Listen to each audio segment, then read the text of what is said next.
My Lord Mayor, Your Excellencies, ladies and gentlemen, it's a great honour to deliver my first Easter banquet address as Foreign Secretary. Your Excellency, Khaled, thank you for your kind words, for your long service to the diplomatic corps in London, and above all, for your immense contribution to the rich partnership between the UK and Kuwait. You are, of course, a veteran of these occasions. I am merely the 5th Foreign Secretary since you became Dean of the Diplomatic Corps, and the 8th since you made London your home in 1993. I was interested, you mentioned that you'd had a conversation with your wife about your retirement. I can't remember if you were there, but I had a conversation with your Prime Minister about your eventual retirement, and he told me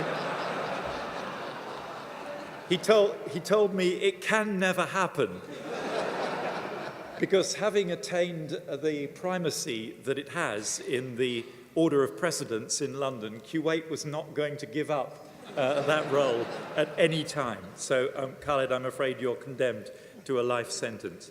And I am delighted that so many of your compatriots make Britain a second home, with approaching 1 in 4 Kuwaitis visiting the UK each year, a statistic which I think encapsulates the warmth of our relations. And before I begin, I'd just like to add my condolences to those of the Lord Mayor and the Dean of the Diplomatic Corps, to the families and the friends of those who lost their lives in the terrible tragedy in the Alps yesterday. Now, friends, I'm going to ask you to cast your minds back almost 5 years to May 2010. Britain faces the largest peacetime deficit ever. Negotiations are underway that will give it its first coalition government for 65 years, and all eyes are on the markets. Would they have confidence that the incoming coalition government could put the public finances on a sustainable footing and rebuild an economy ravaged by the financial crisis? Or would they plummet on the assumption of uncertainty, weak government, and further fiscal indiscipline? We understood that challenge. We knew the stakes were high and that the world was watching intently as the new Chancellor stood up to deliver his emergency budget. He addressed that challenge head-on. Britain would face up to reality. We would no longer try to live beyond our means. We would pursue a long-term economic plan to rebuild our economy and our public finances. And last week, that same Chancellor was able to report in his budget that after 5 hard years, the plan was working, with the UK growth the highest of any major advanced economy, living standards overtaking their 2007 peak, and record employment with 2.3 million new private sector jobs created since 2010. But that period of austerity and quite proper focus on rebuilding our economy did not mean introspection, did not mean Britain retreating from the world or accepting a diminution in our global influence. On the contrary, my predecessor, William Hague, was clear. If Britain aspired to earn its way in the world, we would have to engage actively and energetically with the world to create the conditions for success at home.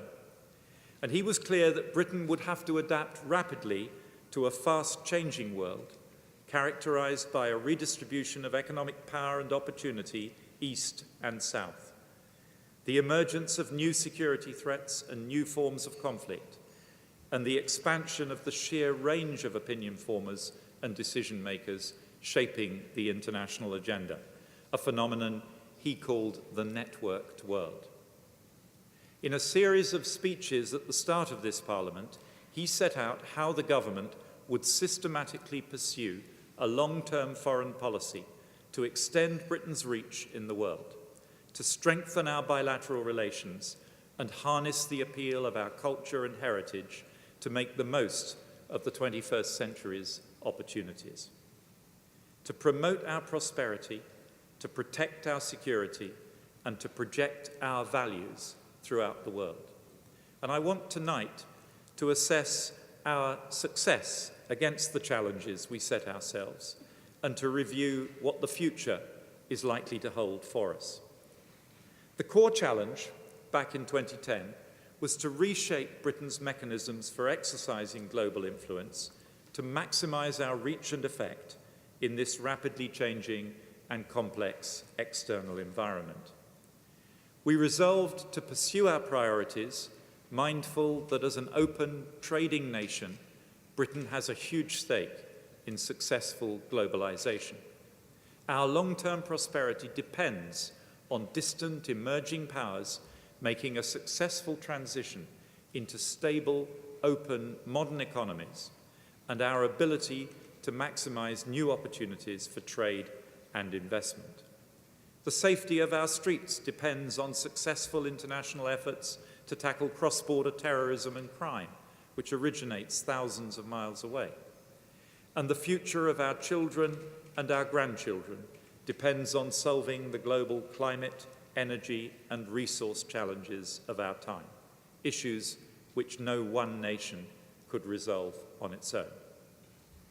In 2010, we understood from the outset that the world would not stand still while we picked ourselves up and addressed our weaknesses, an economy in recession, armed forces bent out of shape by a decade of war in Afghanistan, a demoralized and diminished Foreign Office lacking in confidence.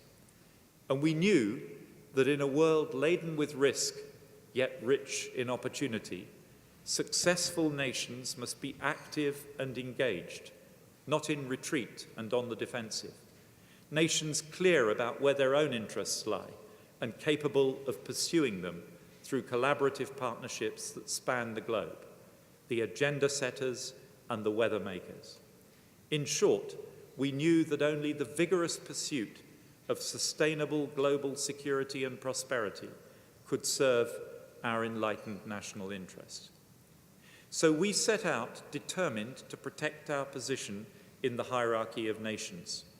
To do so, we've invested in Britain's comparative advantages.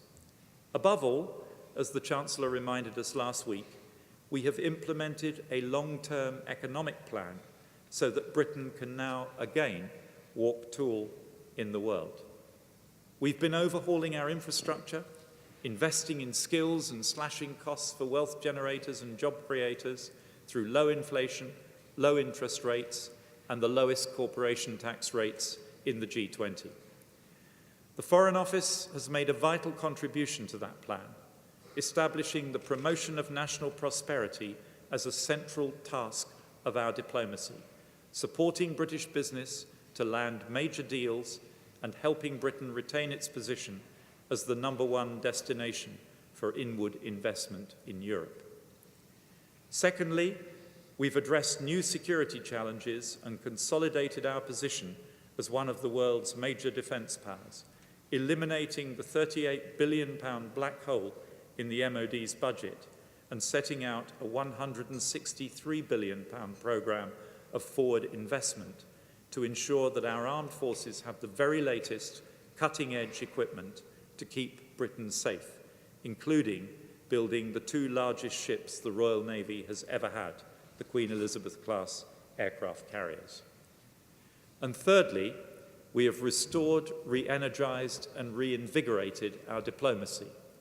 We created a National Security Council to ensure Britain took a systematic cross-government approach to national security and to building strategic alliances and partnerships around the world. We revitalised the Foreign Office. We reopened the FCO Language School.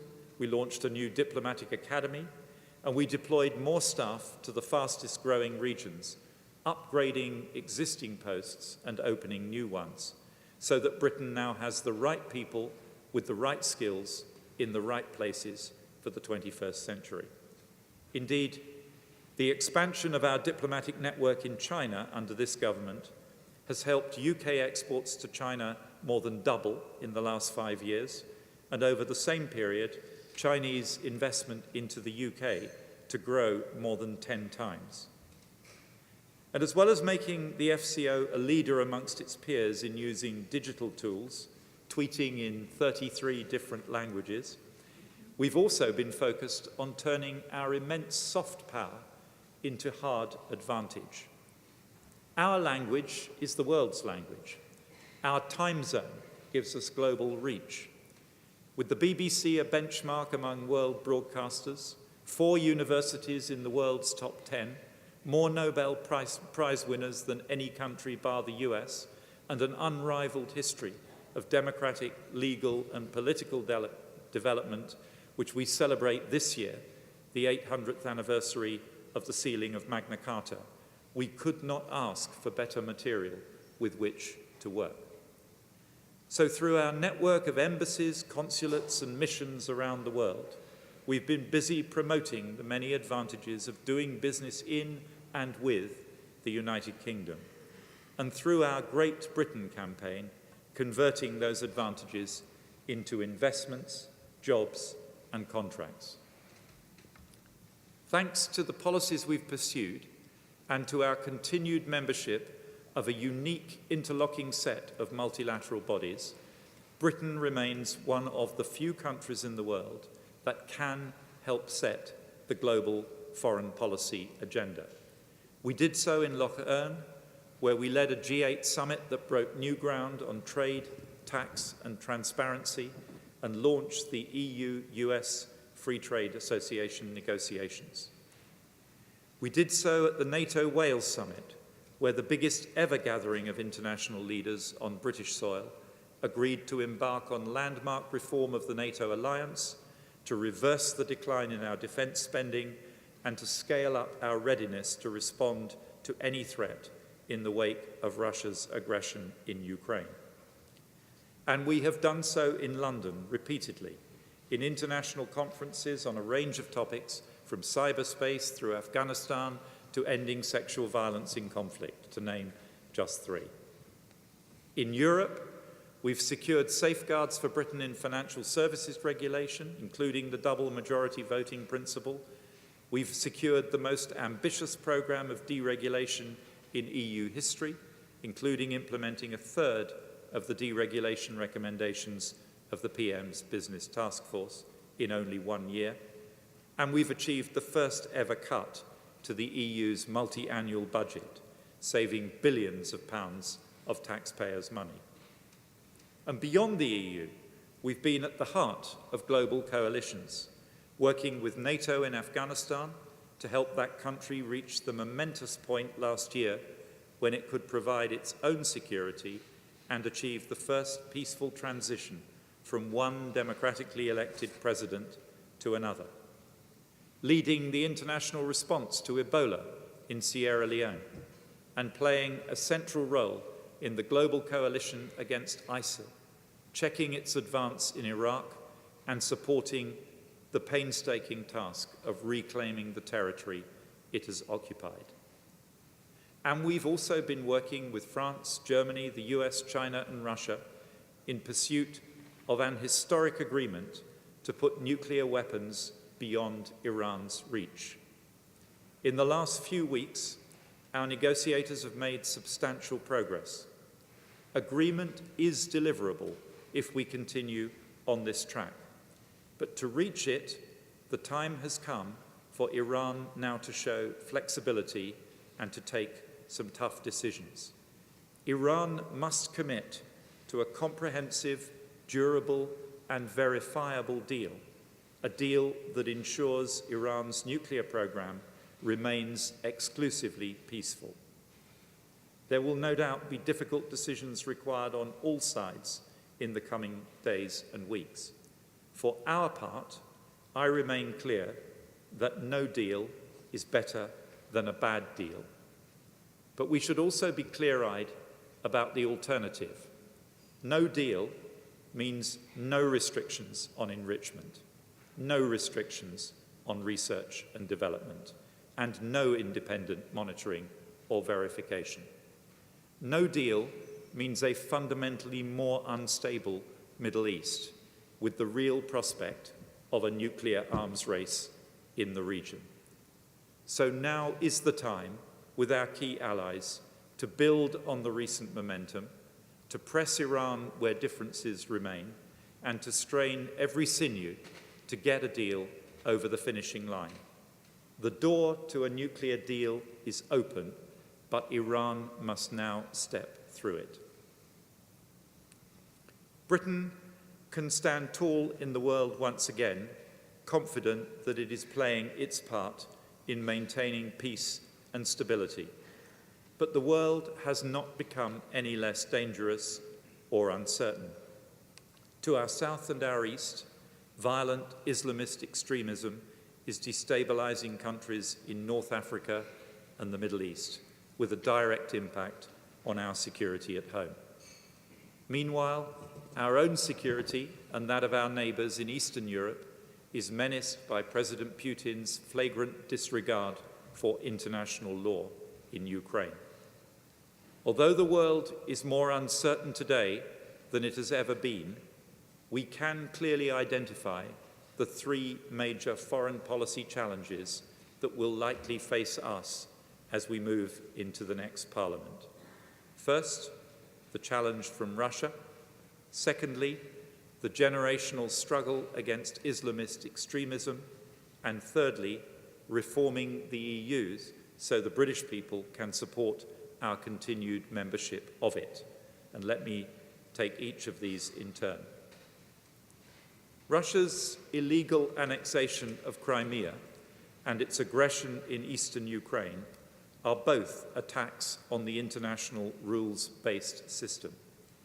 In the place of partnership, Russia has chosen the role of strategic competitor at the very time when the diffusion of power more widely around the world makes the international rules-based system all the more important as the principal means to keep the peace between nations. So we must be steadfast in the defense of that system where nations threaten to undermine it. Steadfast as we have been and will remain in response to Russia's actions. We will maintain our efforts to ensure the European Union remains united, robust, resolute, and aligned with the United States in the face of this challenge. Because this isn't just about Ukraine. It is about Russia and its future intentions, about its apparent aspiration to exercise control over the former Soviet republics, which were liberated by the collapse of the Soviet Union in 1989, an event we celebrate, but which President Putin describes as the greatest geopolitical catastrophe of the 20th century. It is about standing firm and standing united now to prevent renewed tests of our resolve in the future. Secondly, we will remain engaged in what the Prime Minister has described as a generational struggle against Islamist extremism. As a leading member of the global coalition against ISIL, we will take the military, diplomatic and homeland security measures to keep Britain safe and to defeat the murderous regime that ISIL has established in Iraq and Syria. But we must also address the causes of violent extremism as well as its symptoms. That means, where we can, helping to create the conditions in which moderate Islam can flourish and supporting those countries where the forces of moderation are under threat. Britain has a long and deep history in the Middle East, which gives us a unique role to play. We must build on the efforts of the past 5 years to create new partnerships fit for the 21st century in the Gulf and the wider region. We must support prosperity, security, and development across the Middle East, and we must work with our Muslim partners to challenge ISIL's narrative that corrupts and debases their religion.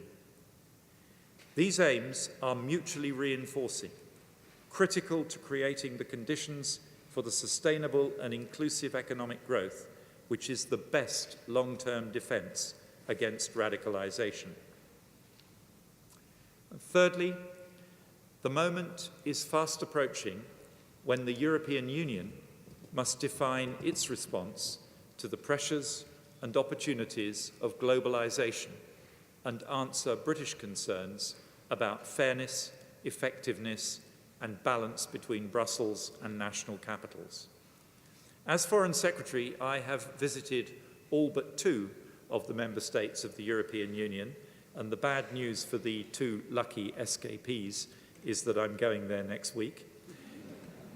I have found that the British thirst for reform in Europe is echoed widely in other European capitals. There is, on the back of years of recession, a growing continent-wide recognition that Europe must reform itself to be a globally competitive and democratically accountable leader in the world if we are to sustain the living standards that the peoples of Europe have come to expect. There will be differences over the detail of how to achieve this goal, but the message is clear: reform or decline.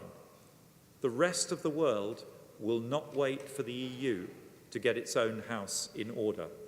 If we continue along the path of more regulation, more red tape, and more powers hoovered up by Brussels, the result will be lower competitiveness, declining influence, fewer jobs, and lower living standards, not just in Britain, but across our continent. With hard work and goodwill on all sides, I am convinced that we will be able to agree a package of reforms on competitiveness, on accountability, on allocation of competencies, and on fairness that is good for Britain, good for Europe, and which the British public will back in an in-out referendum in 2017. So the next 5 years promise a world with challenges as serious, complex, and substantial as those of the past 5. The effective protection of our security, promotion of our prosperity, and projection of our values will require us to work harder and smarter than ever before. It will mean even closer cooperation with like-minded allies and partners to confront aggressors and solve seemingly intractable problems. And it will mean being focused as never before on relentlessly championing our national interest. We'll need to forge new partnerships to tackle extremism across the globe. We'll need to develop new resources to counter asymmetric attacks. And we'll need to harness all our diplomatic firepower to deliver the EU reform we need. When the world is this dangerous and this uncertain, we cannot afford to relax or rest on our laurels. But it's precisely because we deliberately set out 5 years ago, as my predecessor put it, to position our country for the long term, that I'm confident of Britain's ability to make a decisive contribution to shaping the global agenda. After 5 years of rebuilding our diplomatic excellence, we have the tools, we have the people, and we have the global footprint. But the Foreign Office can't do it alone. This is a UK PLC enterprise. And I want to close, my Lord Mayor, by paying tribute to the work you and your colleagues do, championing Britain's world-beating financial services industry around the world, the very model of export promotion, making a crucial contribution to the economic growth which is the foundation of our security and our prosperity.